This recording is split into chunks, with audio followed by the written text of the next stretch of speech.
Hello, hello! I am Ben Pick, and thank you for joining me in Running to Write, where I give questionable writing advice through running metaphors. For any prospective writers or authors, or those who want to refine our skills, the Authortube writing conference is coming up on the weekend of July 15th. Between when I'm recording this and when it will be uploaded, there will be a full list of speakers revealed. That means I get to announce here, since it will already be posted, that I'm one of those speakers. I'll be giving a short talk entitled I Don't Have My Shit Together, Imposter Syndrome Struggles. I'll be speaking on Sunday, July 17th at 11 p.m. Eastern Time.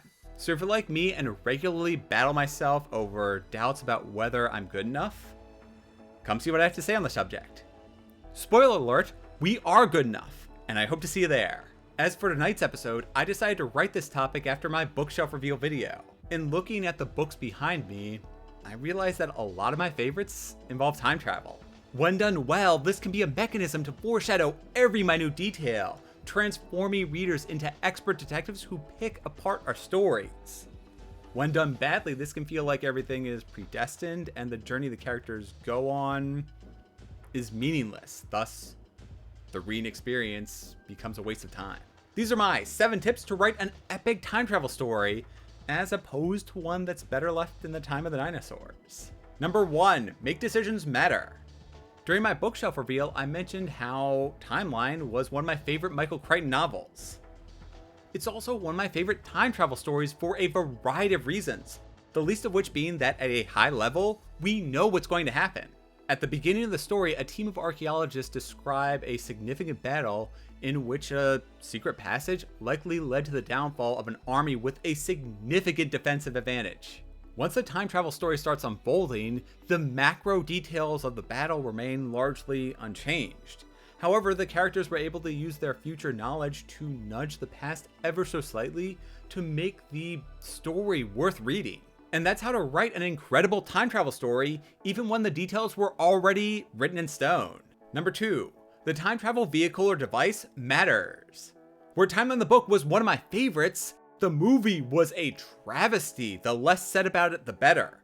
It missed the point of the novel and ignored its themes, instead funneling everything that made the book good into a boring action-adventure movie with a huge romance plot between 2 actors who had no chemistry.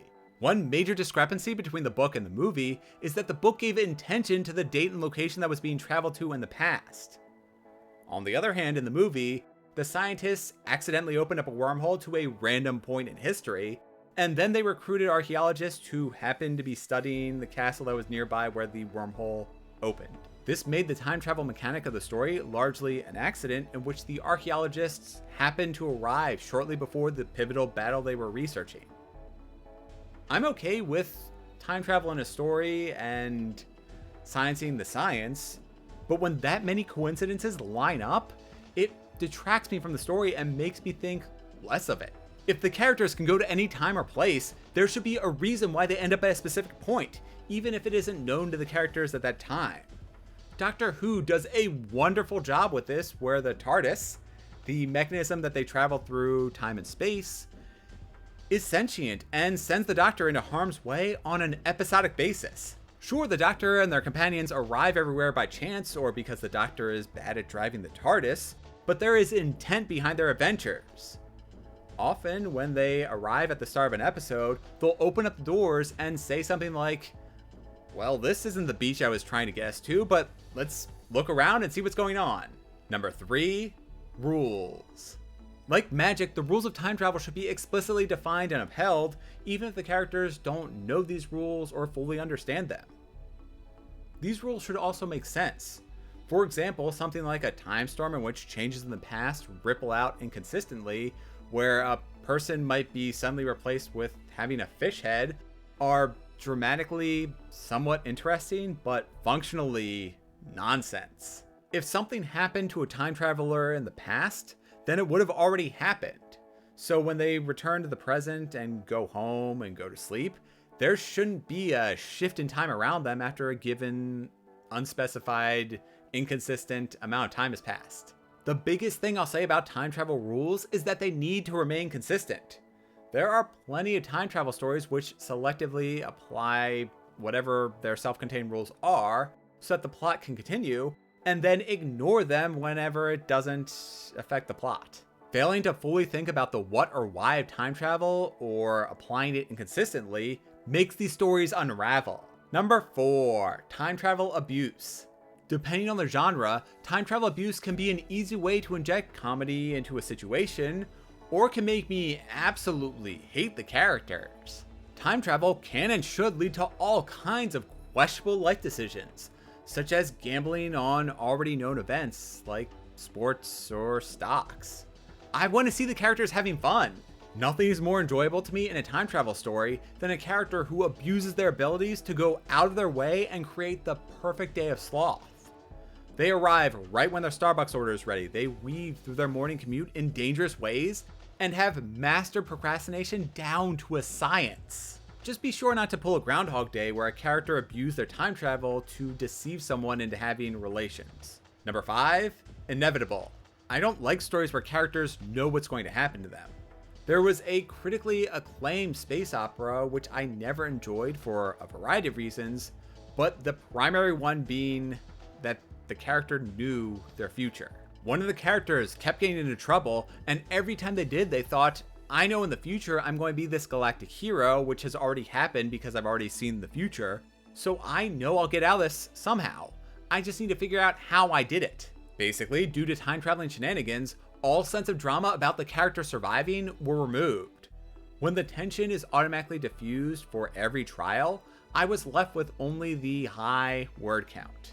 Number 6, a mess. As long as it makes some kind of sense, I enjoy the occasional time traveling mess.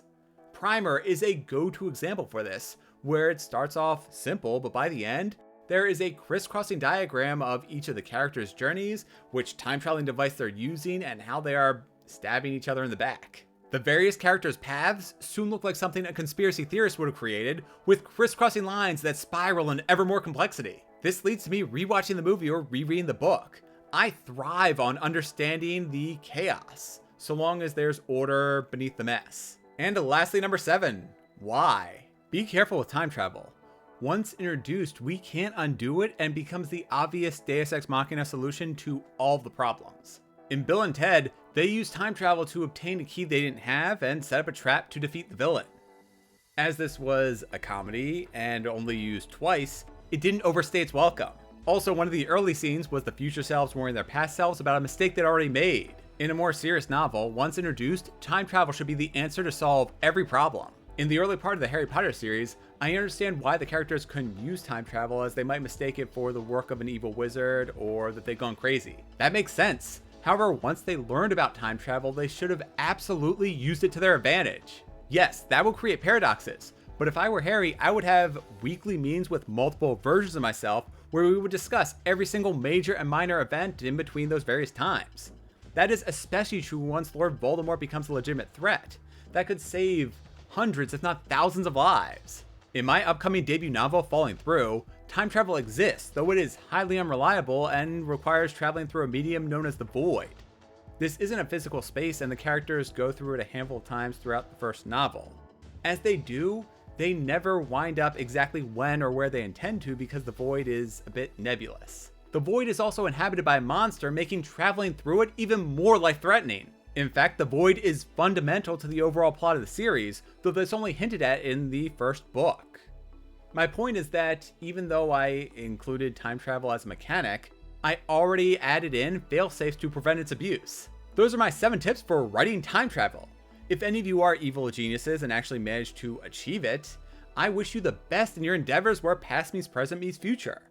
Please let me know about a few winning lottery numbers. For the rest of us writers, I hope we use these tips to create logical and thought-provoking stories about bending or outright breaking time. I am Ben Pick, and thank you for joining me in Running to Write. If you enjoy my tips to unravel time travel, please press those like and subscribe buttons. Let me know in the comments what tricks you use to shatter the laws of the universe. Do you agree with my opinions, or is everything I said wrong? I post my running and writing progress on Instagram and Twitter as Running to Write, so be sure to follow me and join in with your own thoughts. Don't forget to sign up for the Writing to Write monthly newsletter if you want regular updates on my assorted musings, pitfalls, and lessons learned.